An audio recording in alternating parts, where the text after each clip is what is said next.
Beberapa pihak bahkan mengkhawatirkan Verdi Sambo bisa lepas dari jerat pidana. Skenario pelecehan seksual yang diduga dilakukan oleh Brigadir Yosua telah menghebohkan penyidikan.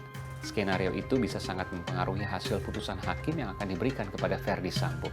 Emosi yang tinggi ketika mengetahui sang istri telah dilecehkan oleh sang ajudan bisa menjadi perisai alias tameng paling kuat Verdi Sambo dari semua pasal pembunuhan berencana.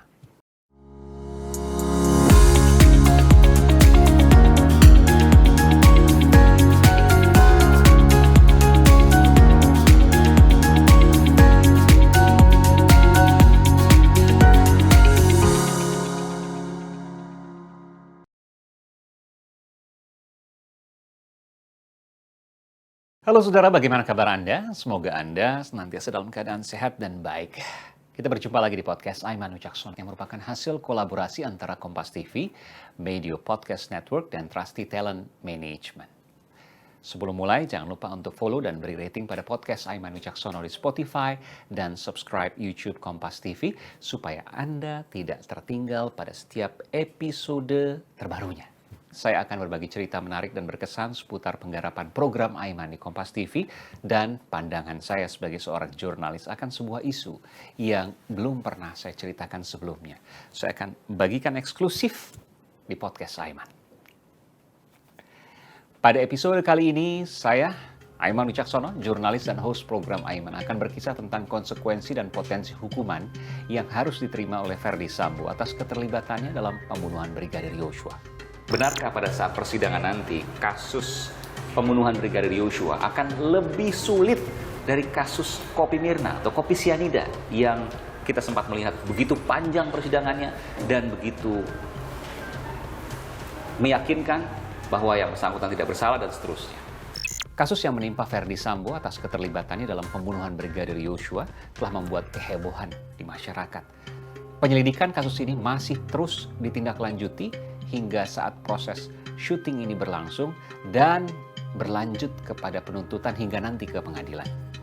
Sejauh ini saudara, Verdi Sambo, Putri Chandrawati beserta 3 lainnya yakni Kuat Ma'ruf, Barada Eliezer, dan Bribka Riki Rizal sebelum menjadi tersangka kini telah jadi terdakwa dan menjalani proses persidangan. Kelima tersangka ini dijerat pasal 340 subsidiar, pasal 338, 340 adalah pasal pembunuhan berencana, 338 pasal pembunuhan biasa, Yunto pasal 55 dan 56 Kitab Undang-Undang Hukum Pidana KUHP yang berarti juga dijuntokan atau dikaitkan dengan pasal turut serta. Ancaman hukumannya maksimal adalah hukuman mati, seumur hidup, atau penjara paling lama 20 tahun. Putri Chandrawati merupakan orang terakhir yang ditetapkan menjadi tersangka dalam kasus ini dan juga yang terakhir ditahan. Namun ada sejumlah hal yang bisa mempengaruhi hukuman yang diterima oleh Verdi Sambo nanti. Beberapa pihak bahkan mengkhawatirkan Verdi Sambo bisa lepas dari jerat pidana. Mungkinkah? Nah, kekhawatiran itu muncul karena adanya isu bahwa Brigadir Yosua telah melakukan tindakan pelecehan seksual kepada istri Verdi Sambo, yakni Putri Chandrawati. Alasan ini disampaikan oleh mantan Hakim Agung, Gayus Lumbun. Melalui wawancara bersama saya, Gayus menjelaskan apabila dugaan tindak pelecehan seksual yang diduga dilakukan oleh Brigadir Yosua kepada Putri Chandrawati terbukti benar, maka kemungkinan terbesar kasus pembunuhan berencana bukan dinamai sebagai pasal 340 atau pembunuhan berencana, tapi bisa jadi lepas dan menjadi kasus pembunuhan biasa. Spontanitas menjadi kata kunci untuk mencoret semua pasal pembunuhan berencana yang menimpa Verdi Sambo. Emosi yang tinggi ketika mengetahui sang istri telah dilecehkan oleh sang ajudan bisa menjadi perisai alias tameng paling kuat Verdi Sambo dari semua pasal pembunuhan berencana. Apa yang dinyatakan itu benar keberadaannya seperti itu.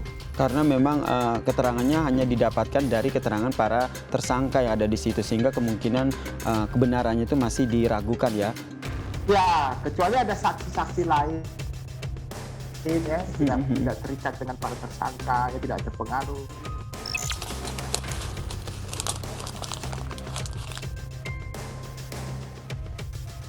Apakah mungkin Verdi Sambo bisa bebas dari hukuman pidana? Untuk bebas murni tentu sulit. Tapi untuk terlepas dari pasal pembunuhan berencana sangat mungkin. karena ada dorongan kuat emosi yang kemudian bisa membuatnya bertindak di luar akal sehat. Itu yang kemudian disampaikan oleh mantan Hakim Agung Gayus Lumbun.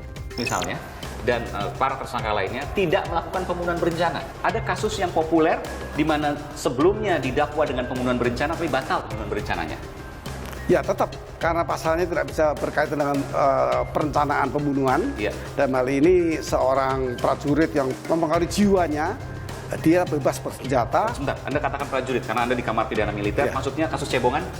Ya, dikenal dengan cebongan, di mana karena SPD Korpsnya tinggi, Ya. emosi tinggi, ketua baru selesai latihan, dan dia memang memegang senjata. Betul. Maka ya dia melakukan tindakan kekerasan yang bukan berencana. Padahal sebelumnya pasti akan berpikir bahwa semua sudah diatur, misalnya mematikan listrik dan lain sebagainya, itu pasti sudah ada perencanaan. Itu teknis. Dan itu tidak termasuk perencanaan. Tidak, perencanaan harus niat. Skenario pelecehan seksual yang diduga dilakukan oleh Brigadir Yosua telah menghebohkan penyidikan. Skenario itu bisa sangat mempengaruhi hasil putusan hakim yang akan diberikan kepada Ferdy Sambo. Namun beberapa pihak juga menduga hal itu sengaja dibuat untuk mengganggu penyidikan polisi di kasus ini.